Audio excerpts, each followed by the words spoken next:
हाथों को उठाओ और प्रेयर करो। परमेश्वर, आज जो मैं वचन सुनने जा रहा हूं खुदाबंद, निश्चय मेरी जिंदगी के लिए एक बड़ा फल होगा। जो शब्द, जो वचन आपके होंगे वो पूरी तरह मेरी जिंदगी को बदलेंगे। उन वचनों पर मैं चलूंगा क्योंकि वो मेरे जीवन का आधार है, वो ही मेरे लिए जीवन है। आप मेरे मन को खोल चुके हो।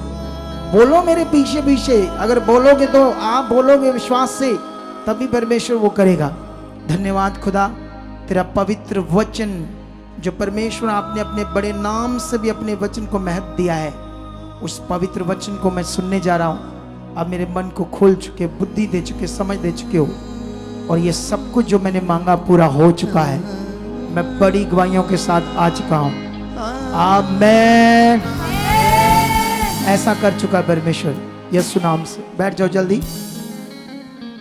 मैं आज आपको एक चीज बताता हूं, अपनी एक बात जिसे तुमने भी अपने जीवन में आधार बनाना है। इस बात को सुनो। जब मैं स्कूल पढ़ता था तो हमारी एक टीचर होती थी प्राइमरी स्कूल में, तो उसने एक बार एक टीचिंग दी हमें सब स्टूडेंट्स को कि दुनिया में कुछ लोग ही होते हैं बड़े महान लोग, वो बनेंगे विद्वान, बड़े जबरदस्त इंसान होंगे वो लोग जो अपनी गलती को मान लेंगे। उसने ऐसा बताया था कि जब भी आपसे कोई गलती हो तो गलती को मान लो, उसे छिपाओ मत। तो वो मेरी उस वक्त की जो बात है मैंने अपने दिमाग में रखी कि अच्छा, अगर हम गलती को मानते हैं तो हम बहुत आगे जाते हैं, उससे सब कुछ राइट होता है। तो इसीलिए मैं जब भी कोई मेरे से मिस्टेक हो जाती है, मैं तो देखो ऑनलाइन सबके सामने भी बोल रहा हूँ मुझसे गलती होगी, लेकिन ये बहुत सारे अगुए ऐसे नहीं करते। वो बड़ी सारी गलतियाँ, मिस्टेक सब कुछ करते हैं, लेकिन वो कभी दुनिया के सामने अपने आप को ऐसा नहीं मानते कि हमने कोई गलती की है। तो ये अच्छा नहीं होता लोगों के लिए। ये बात याद रखो। मैं ये क्यों बात बता रहा हूँ, क्योंकि आपके लिए बड़ी बात है। आपने भी ऐसा बनना है। आपसे कभी भी कोई गलती हो, गुनाह हो, तो अब तो हम खुदा में, तो सबसे पहले किसके सामने उसको मानो? परमेश्वर के सामने मानो। अगर उसे मानोगे तो परमेश्वर तुम्हें ज्यादा आगे बढ़ाएगा। हालेलुया। लेकिन एक चीज और सुनो ध्यान से। आज यहाँ एक बड़ी पावरफुल पॉइंट है आप सब लोगों के लिए, ऑनलाइन लोगों के लिए।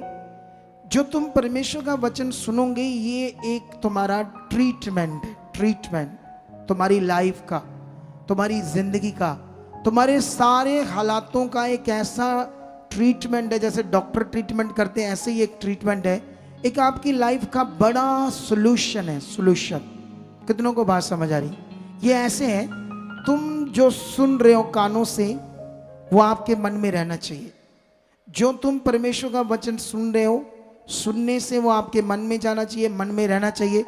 उसके बाद उसको आपने अपनी लाइफ में पूरा भी करना है और उस वचन को अपने मुंह से बोलना है। अंगीकार जिसको ये बोल रही थी। कितनों को बात समझ आई? जैसे कोई हालात है तो वचन क्या कहता है? परमेश्वर कहता है मैं तेरे साथ हूं, डर मत। ये हालात मेरे लिए नहीं, खुदा मेरे साथ। अब आप क्या कर रहे हैं? जो ट्रीटमेंट हमें तुम्हें दे रहे हैं, तुम ले रहे हो अपनी जिंदगी में। अगर तुम इस ट्रीटमेंट को लोगे नहीं तो आराम कैसे आएगा? कितनों को बात समझ आ रही? बड़ा कैसे देखोगे? पावरफुल कैसे देखोगे? क्योंकि जो तुम्हें यहाँ कॉन्टिन्यू ट्रीटमेंट मिलता जाएगा, ट्रीटमेंट मिलता जाएगा, इसे आपने यूज करना, यूज करना, यूज करना, यूज करना, यूज करना है। कितनों को बात समझ आई? अगर आप इसे यूज नहीं करोगे तो फिर आप यहाँ का जो स्पिरिचुअल ट्रीटमेंट है वो अपनी जिंदगी में कैसे लोगे? कितनों को बात समझ आई? दुनिया में बहुत सारे इंसान, आज दुनिया में कोई इंसान अपनी गलती मानने के लिए तैयार नहीं, तो इसीलिए वो बड़े नहीं बनेंगे, आम रह जाएंगे, नॉर्मल रह जाएंगे। झूठ बोलने वाले जाएंगे आगे, लेकिन उनका जीवन नाश होगा। झूठों का जीवन क्या होगा? नाश होगा। बाइबल में लिखा, झूठे, डरपोक, मूर्ति पूजक और भी कई बातें लिखी है, वो स्वर्ग राज के अधिकारी नहीं होंगे। कितनों को बात समझ आ रही? लेकिन हमारी जो दौड़ है वो अनंत जीवन की है, स्वर्ग की है। और साथ में हमें अच्छा जीवन पृथ्वी पर चाहिए, वो भी तुम्हें खुदा देगा। लेकिन हमारी जो फर्स्ट प्रायोरिटी है वो स्वर्ग है, स्वर्ग और अनंत जीवन है। सेकंड, पृथ्वी पर भी हमें अच्छा जीवन परमेश्वर देगा जब उसके साथ हमारा रिश्ता अच्छा होगा, हम उसके लॉ को अच्छे से पकड़ पर चल रहे होंगे। कितनों को बात समझ आ रही? तो ये सब कुछ विषय बहुत खास है हमारे लिए, इसे समझकर चलना। तो आइए बाइबल के अंदर मैं तुम्हें इसी तरह से, जैसे ट्रीटमेंट की बात हम कर रहे हैं, तो गिनती की पुस्तक से मैं आपको एक वचन देता हूं आज। इसे हम लेंगे गिनती 11 अध्याय में, ठीक है? तो 11 अध्याय का एक वचन पढ़ते हैं आपके लिए सबसे पहले। हाँ, ये 11 का वचन है 10 वचन, ठीक है? ऐसे लिखा यहां पर, और मूसा ने सब घरानों के आदमियों को अपने अपने डेरों के द्वार पर रोते सुना, और यहोवा का कोप अत्यंत भड़का और मूसा को भी बुरा मालूम हुआ। हालेलुया! कितनों को बात समझ आ रही है ये वचन? अब ये जो मैंने पढ़ा है अभी मैं आपको समझाता हूं, क्योंकि अगर मैं अध्याय सारा पढ़ूंगा तो फिर आपको रचना समझ आएगी, लेकिन मैंने तो अध्याय पढ़ा है तो इसलिए रचना मुझे पता है, तो मैंने एक वचन आपको पढ़ा दिया, इसका मीनिंग अभी मैं आपको समझाता हूं, ठीक है? लेकिन यहां पर अभी एक और वचन पढ़ लेते हैं, 20 वचन। परंतु महीने भर उसे खाते रहोगे जब तक वे तुम्हारे नथनों से निकलने ना लगे और तुमको उससे घृणा ना हो जाए, क्योंकि तुम लोगों ने यहोवा को जो तुम्हारे मध्य में है तुच्छ जाना है, और उसके सामने ये कहकर रोए हो कि हम मिस्र से क्यों निकल आए। हालेलुया! जानते हो, ये जैसे आज तुम चुने गए हो और अब तुम किसके हो? खुदा के हो। तुम सारे लोग किसके बच्चे हो? खुदा के, सर्वशक्तिमान परमेश्वर के। जैसे वो भाई लंग्स उसका है ही नहीं, उसका एक लंग्स है ही नहीं, जिससे साथ से ही वो बेचारा वेंटिलेटर पर जाता है, कितने हजारों रुपए लगते हैं, लेकिन जब इधर आया तो वो हील हो गया, इसीलिए लोगों को बड़ी गवाही देने लगा। लेकिन उसने कहा मेरी मिस्टेक से, गलती से मन मेरा परमेश्वर से हट गया कि चलो छोड़ो, नहीं जाते अभी, तो हालात आया। ये सीख लो, हम मनुष्य हैं, इंसान हैं, हम रोज गलतियां करते, डेली। आपका गलतियां करने का सिस्टम डेली का है, डेली हम रोज गलतियां करते हैं, कुछ ना कुछ कुछ नॉर्मल भी करते हैं, कुछ ऐसी भी कर देते हैं जो सही गलतियां नहीं, जो बहुत गलत है। क्या है? जो बहुत गलत है। कितनों को बात समझ आ रही? लेकिन यहां पर परमेश्वर को इन्होंने पुकारा और परमेश्वर ने इन्हें आजाद किया, और बड़ी सामर्थ दिखाकर, पावर दिखाकर। इन लोगों ने जो अपनी आंख से देखा, हमने नहीं देखा। तुमने समुद्र को 2 भाग होते नहीं देखा, तुमने चट्टान से पानी निकलते नहीं देखा। परमेश्वर की सामर्थ से सामने इन लोगों ने देखा। ये देखते हुए बुड़बड़ाते रहते थे, कुड़कड़ाते रहते थे, कभी ये बात से कभी वो बात से, क्योंकि ये शारीरिक थे। ये परमेश्वर के वचन को, उसकी बात को कभी अच्छे से समझ ही नहीं पाते थे। जैसे आज भी कई लोग सुन रहे हैं, हाँ ये ऐसा कहा परमेश्वर ने, ये बात परमेश्वर की है, इस बात को समझना है। आज भी कई लोग ऐसा ही करते हैं, कितना भी समझाओ, फिर वही वापस उसी दिमाग में, फिर वही रोना धोना मन खराब। कितनों को बात समझ आ रही? कुछ लोग ऐसे होते हैं। और ये लोग जब निकले मिस्र से तो कई तरह की दिक्कतें तो इनको आई, लेकिन परमेश्वर साथ था। इनको खाने से खाना दे रहा था, कई चीजें दे रहा था, मन्ना दे रहा था। लेकिन ये मन्ना खाकर थोड़ा सा अक गए, क्योंकि और कुछ खाना चाहते थे, और जिसकी वजह से कुड़कड़ाते थे। और एक दिन तो ये रात रो रहे थे कि, क्योंकि मिस्र में अलग अलग चीजें मिल जाती होगी खाने को, लेकिन इतनी ज्यादा नहीं, लेकिन मिलती होगी। गुलाम थे वहां, जो भी मिलता था। कुछ चीजों को या नहीं भी मिलती थी, लेकिन पता नहीं अजीब सा इनका मन हो गया। लेकिन ये रो रहे थे तो परमेश्वर को अच्छा नहीं लगा रोना, और मूसा को भी अच्छा नहीं लगा। अगर आज हमारा परमेश्वर हमारे साथ है, हम रोते हैं, मन खराब करते हैं, तो परमेश्वर को तो अच्छा नहीं लगता, और मुझे भी अच्छा नहीं लगता, क्योंकि इतना बड़ा सर्वशक्तिमान हो जिसने आपको चुना है। तो ये मैं शिक्षा क्यों आपको दे रहा हूं? क्योंकि आपका यहां ट्रीटमेंट हो रहा है। आपने किसी हालात में डरना ही नहीं, रोना ही नहीं। धन्यवाद प्रभु, सर्वशक्तिमान खुदा मेरे साथ। ये हालात कुछ, ये जा चुका, मैं आगे बढ़ चुका, मैं पवित्रता ही में चल रहा हूं। ऐसे मुंह से वो वचनों को बोलना है। कितनों को बात समझ आ रही है? वो भी विश्वास से, नॉर्मल तरीके से नहीं। जो कुछ तुमने सुना है उसे, उस वचन को विश्वास से बोलना है परमेश्वर के सामने। क्योंकि हम क्यों परमेश्वर के वचन को बोलते हैं? हम क्यों बोलते हैं ये हालात कुछ नहीं है? क्योंकि उस समय हमारा भरोसा किस पर है? अगर हमारा भरोसा उस पर है तो हम इसलिए बोल रहे हैं ये हालात कुछ नहीं है। अगर हमारा भरोसा ही नहीं, हमारा फेथ ही नहीं है, तो हम रोएंगे, कुड़ करेंगे, बुड़ करेंगे। मीटिंग नहीं हुई। कल मुझे हमारी टीम ने बताया, एक बहन आती रही 8-9 महीने, लेकिन वो कहती मीटिंग कराओ, और किसी कारण से हमारी टीम मीटिंग नहीं करा पाई। तो करा नहीं पाई तो इन्होंने कॉलिंग चेक की किसकी मीटिंग रहती है।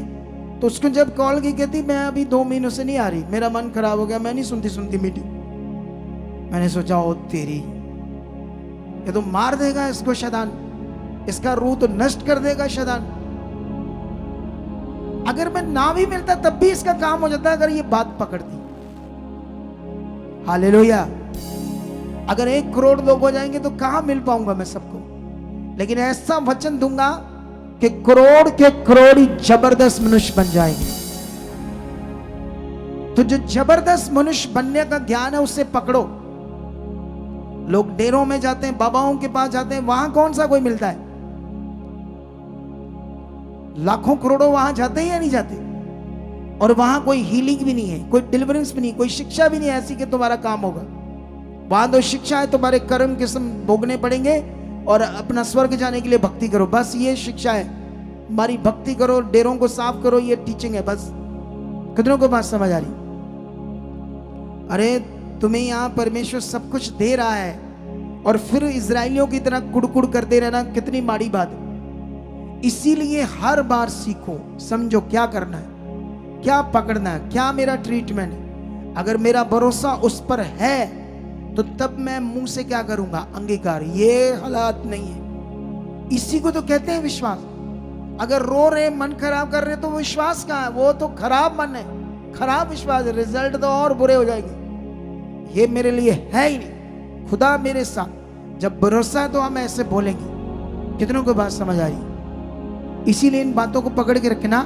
आज मैं जल्दी तुम्हें एक टीचिंग देता हूं, एक ऐसे भविष्यवक्ता की जिसकी काफी कंफ्यूजन है क्रिश्चियनिटी में। एक भविष्यवक्ता की, इस कंफ्यूजन को मैं दूर करता हूं आज आपके लिए। अगर इसी गिनती की पुस्तक में आप जाओगे तो आपको एक बलाक राजा और एक बिलाम भविष्यवक्ता। अगर मैं किसी से भी पूछूं कि बिलाम जो था वो कौन था, किसका भविष्यवक्ता था, तो कोई बता सकता है मुझे? जिसको पता है बिलाम कौन सा भविष्यवक्ता था? बड़ा नाम था उस समय। तुम में से कोई बता सकता है वो भविष्यवक्ता कौन था? है इधर वर्शिप टीम? परमेश्वर का। सेकंड वाली लड़की कहती परमेश्वर वाला। और कोई?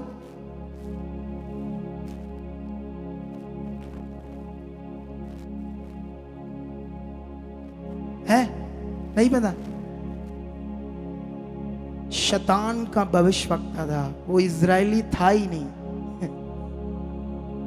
अरे यही तो पढ़ना, यही तो मिस्टेक्स हमने दूर करना है बाइबल के अंदर। आज मैं इस पर एक टीचिंग देता हूं, आपको समझ आएगी कि कैसे वो यहोवा का भविष्यवक्ता नहीं था।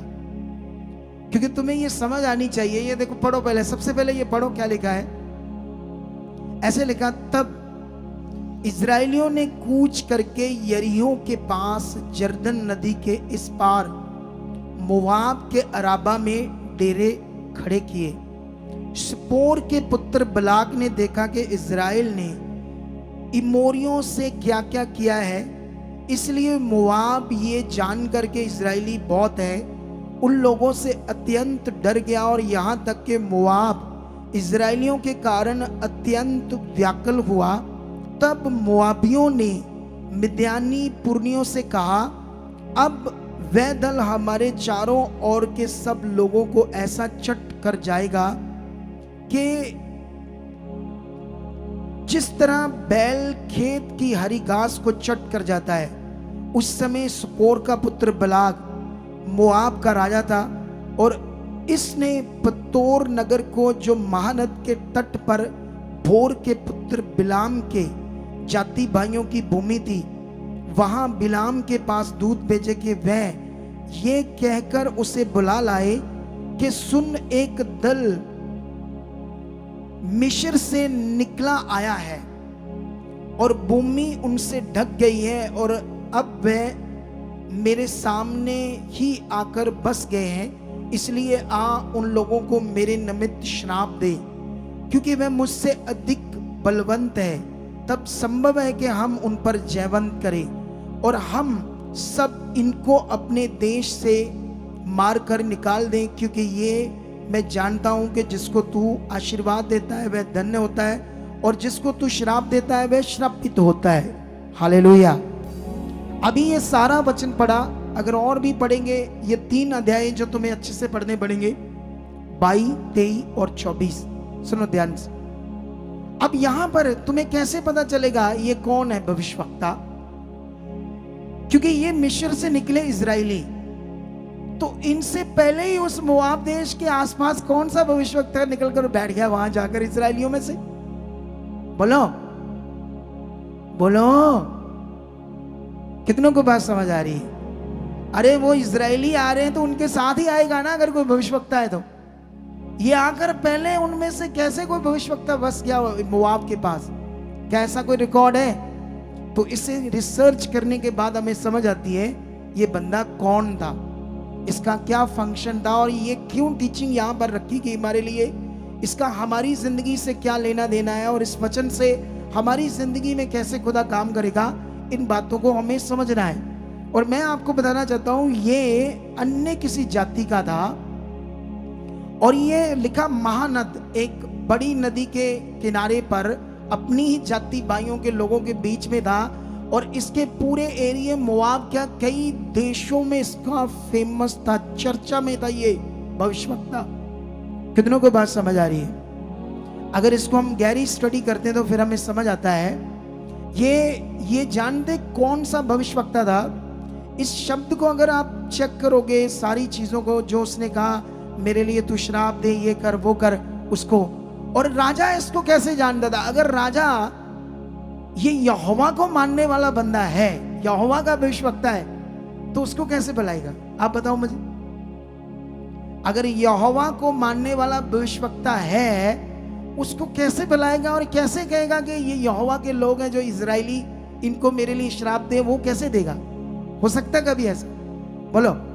तो इन्हीं बातों को लोगों ने आज तक समझा नहीं, और कुछ भी प्रचार कर दिया, हम लोगों ने भी कुछ भी विश्वास कर लिया।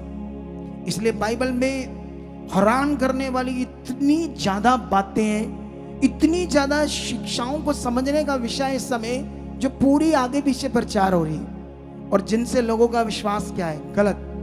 और गलत विश्वास क्या करेगा? आपकी जिंदगी को नष्ट करेगा।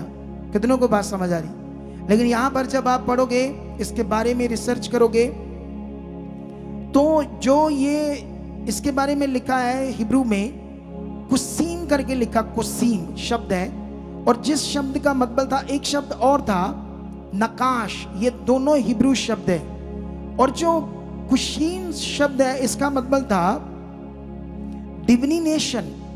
डिविनेशन का मतलब होता है जो अलग अलग भगवानों के साथ प्रैक्टिस करने वाला बंदा। ये एक ऐसी प्रैक्टिस करता था, और साथ में जब हम रिसर्च करते तो उसमें निकलता है विच क्राफ्ट, डिविनेशन, विच क्राफ्ट। जो विच क्राफ्ट का मतलब होता है जादुआई शक्तियों को भी प्रैक्टिस करता था ये बंदा, और ये बिल्कुल भी यहोवा का अनुयायी नहीं था। ये जादुआई चीजों की प्रैक्टिस करता था, विच क्राफ्ट चीजों को मानता था, और ये ऐसे एक डिवाइन पावर कोई है, अलग अलग भगवान है कोई है, ऐसे करके उनको मानता था, भक्ति करता था, और ऐसे कोशिश करता था कि वो मुझसे बात करते हैं। ऐसी चीजों में बड़ी प्रैक्टिस करता था, और वो लोगों को, और इसके साथ कई तरह की दुष्ट आत्माएं काम करती थी। इसको अच्छे से नहीं पता था कि मेरे साथ कैसी दुष्ट आत्माएं काम कर रही है, कितनी कर रही है। लेकिन जब भी ये लोगों को कोई भी बात बोलता था या उनकी भविष्यवाणी करता था, पूरी होती थी। इसलिए ये फेमस हो चुका था, और इतना फेमस हो चुका था कि लोग इसे बोलते थे बिलाम द प्रॉफिट ऑफ कर्सिस, श्रापों का भविष्यवक्ता। इसीलिए इसने, इस राजे को पता था कि ये बंदा जो है जब किसी को श्राप दे देता है तो वो श्रापित हो जाता है। इसी सोच से उसने अपने दूतों को बुलाया। हालेलुया। और जानते को और मजे की बात, ये यहोवा को भी जानता था, इसके दिमाग था, क्योंकि यहोवा का यश पूरी दुनिया में फैल रहा था। इजरायली लोग पूरी दुनिया में उनके बारे में बातें फैल रही थी कि कैसे मिस्र हिल गया, कैसे वो देश को, उनके जो गॉड है, जो उनका परमेश्वर यहोवा, वो कैसे बड़े बड़े काम कर रहा है। क्योंकि ये भी बात तो फैलेगी।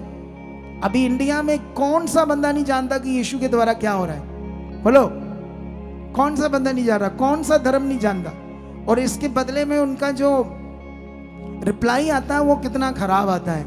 ये झूठे हैं, ये लोगों का धर्म बदलते हैं, ये करते वो करते, ये झूठी गवाहियां हैं। अरे हम तो प्रूफ के साथ गवाहियां दे रहे हैं। क्या ये सारे प्रूफ नहीं थे? इतने बड़े बड़े प्रूफ के साथ हम क्या दे रहे हैं? ये तो कुछ भी नहीं अभी गवाहियां। अभी तो दुनिया हिलाएगा खुदा। और ये भविष्यवाणी मैं करता हूं तुम्हारी आंखों के सामने पूरी होगी। और इस भविष्यवाणियों का, इन कामों का तुम हिस्सा होंगे, और तुम्हारी जिंदगी में भी इतने बड़े काम होंगे जब तुम इन बातों को समझकर चलोगे। तब कितनों को बात समझ आ रही? हालेलुया। अगर तुम इन शब्दों को, इन बातों को अच्छे से नहीं सीख पाओगे तो तुम बढ़ नहीं पाओगे आगे। उसके बाद वो क्या करता है, सीधा सीधा ये देखो क्या लिखा है 22 का 7 में लिखा, तब मोआबी और मिद्यानी पुरनिये भावी कहने की दक्षिणा लेकर चले। जो उसकी दक्षिणा, दक्षिणा मतलब भेंट, उसने जो भावी करनी थी, उनको शराब देना था भविष्यवाणी करने के लिए। वो मोआब राजा के दूत उसके पास वो दक्षिणा लेकर जाते, भेंट। जैसे परमेश्वर यहाँ कितने बड़े काम करता है, कितनी लाखों रुपया खर्च करके आप मर रहे थे, और जब आप ठीक हो जाते इधर एक दिन लंगर तक नहीं लगाते। मैं हैरान होता हूं आपसे। ओए बंदे बन जो बंदे, तुम्हें मार रहा था शैतान, तुम्हें जीवन दे दिया है, खोलो मन को। हमारा लाखों रुपया जाता है लंगर में, पता नहीं 6, 7, 8 लाख महीने का, वो बच जाएगा अगर तुम डालोगे तो। तुम खर्चा करोगे, हम उसी काम को सुसमाचार में लगाएंगे, उससे उस पैसे को। कितनों को बात समझ आ रही है?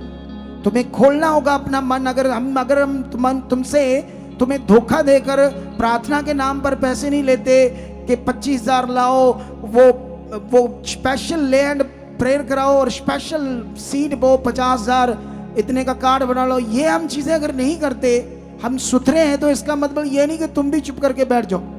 तुम भी खोलो मन परमेश्वर के कामों के लिए, ताकि खुदा का काम बढ़े।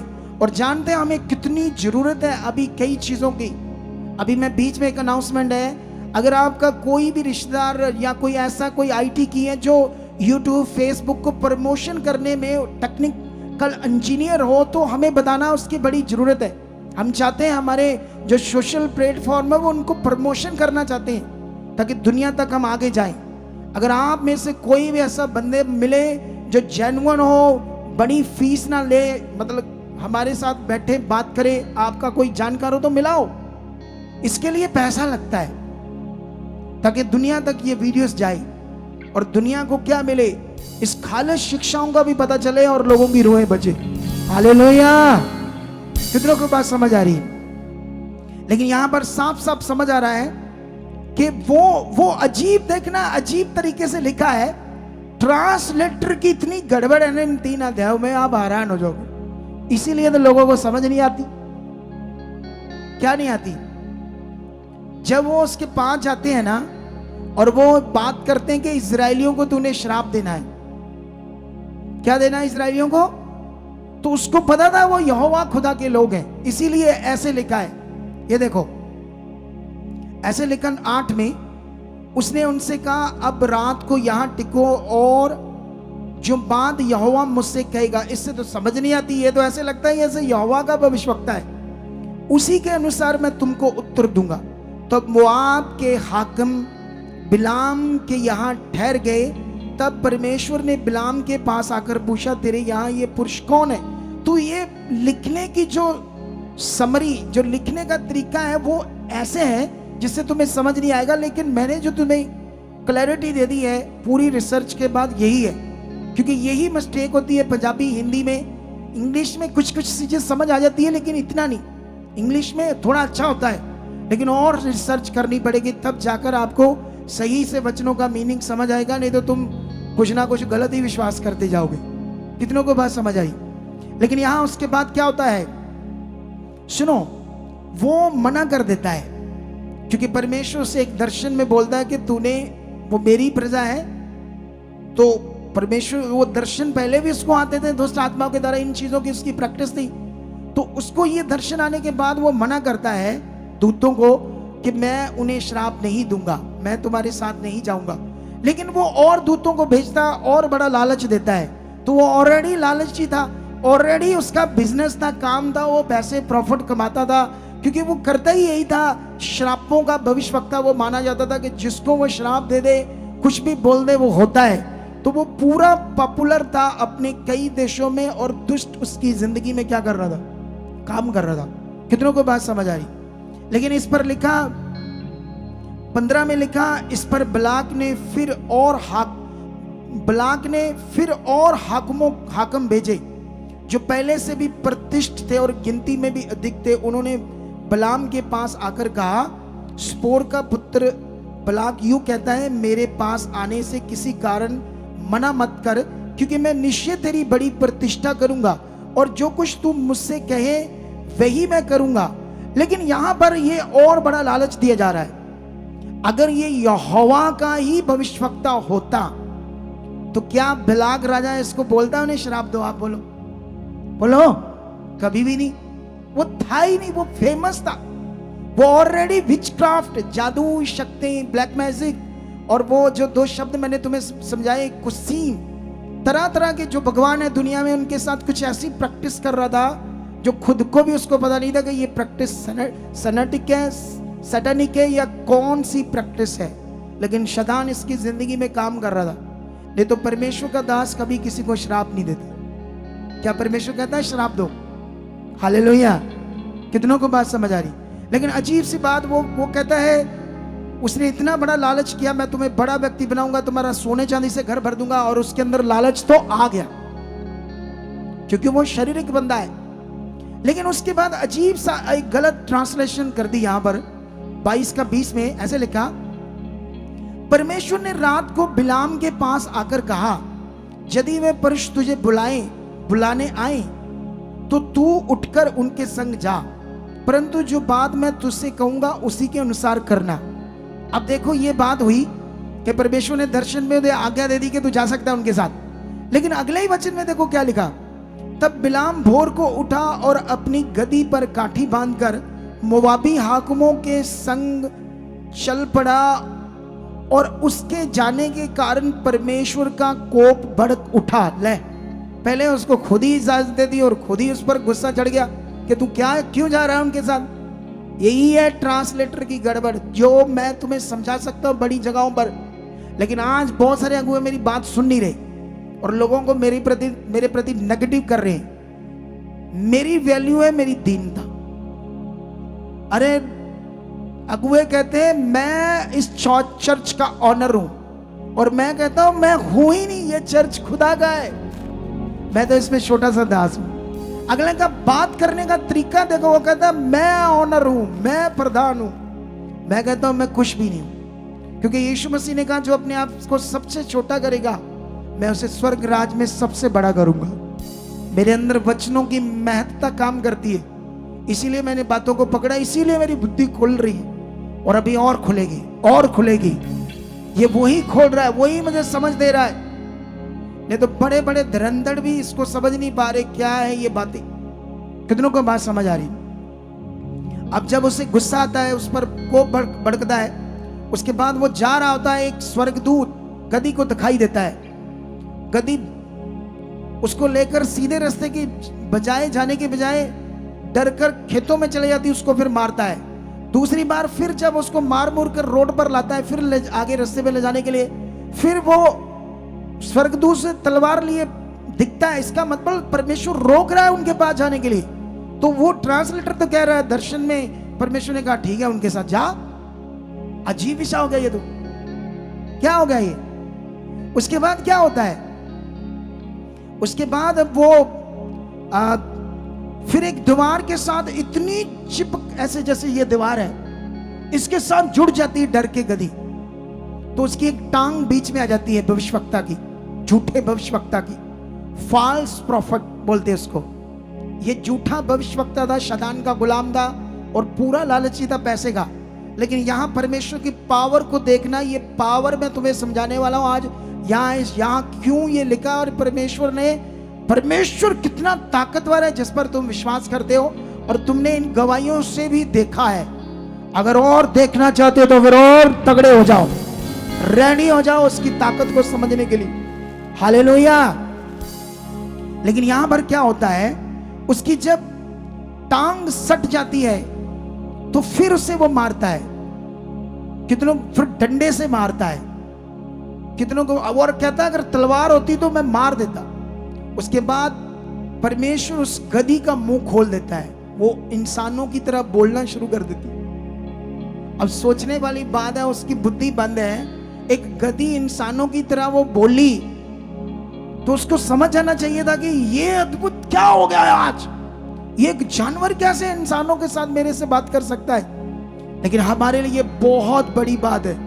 ये देखो 27 में लिखा, 28 में लिखा, तब यहोवा ने गधी का मुंह खोल दिया और वह बिलाम से कहने लगी, मैंने तेरा क्या किया कि तूने मुझे 3 बार मारा। गधी बात करने लगी उससे इंसानों की तरह, परमेश्वर ने उसका मुंह खोल दिया। लेकिन उसके बाद बिलाम ने गधी से कहा, ये कि तूने मुझसे नटखटी की है, यदि मेरे हाथ में तलवार होती तो मैं तुझे अभी मार डालता। गधी ने बिलाम से कहा, क्या मैं तेरी वही गधी नहीं जिस पर तूने जन्म से आज तक चढ़ता आया है? क्या मैंने तुझसे कभी ऐसा करती थी? वह बोला, नहीं। तब यहोवा ने बिलाम की आंखें खोली। तब उसको यहोवा का दूत हाथ में नंगी तलवार लिए हुए मार्ग में खड़ा दिखाई दिया। अब देखो यहां, अब परमेश्वर उसकी आंखें खोलता, उसको भी दूत नजर आता है नंगी तलवार लिए, क्योंकि उसे रोक रहा था। फिर पॉलिसी बदलती है, वो डर जाता है, घुटने टेकता है, क्षमा मांगता है, मुझे माफ करो माफ करो। और उसके बाद दूत उसको कहता है, ठीक है तू जा इन लोगों के साथ, लेकिन जो आपको बताना होगा वो आपको किया जाएगा। लेकिन शैतान इस हद तक उसकी जिंदगी में काम कर रहा था, वो सीख भी गया। लेकिन वो राजा को मिलता है जाकर, और राजा को उसको कहता है, सब बातचीत होती है। फिर उससे कहता है, उसको एक पहाड़ पर ले जाता है जहां पर बाल देवता का स्थान होता है। वहां से उसको इजरायली दिखाता है और कहता है इनको श्राप देना है। फिर वो उसको जो भी वो विच क्राफ्ट, जादू की जो भी वो क्या कहते हैं उसको, बलियां चढ़ानी है, उसके सारी डिटेल देता है। ये बलियां बनाओ, इतनी वेदियां बनाओ, इतने बकरे चढ़ाओ, ये करो वो करो, सारा लिखा है। और जैसे ये सारा कुछ करता है और अपना मुंह खोलता है उनको श्राप देने के लिए, तो परमेश्वर, और सच्ची वो श्राप देने लगता है। लेकिन परमेश्वर उसके मुंह को बदल देता है। क्या कर देता है?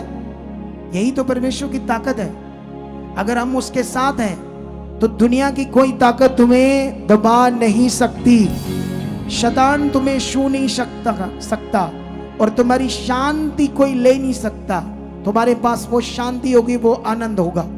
इसीलिए तुम्हें खुदा को पहला स्थान देना होगा। लेकिन यहां पर अगर मैं, टाइम ज्यादा ना लग जाए इसलिए मुझे शॉर्ट में ये खत्म करना होगा मैसेज।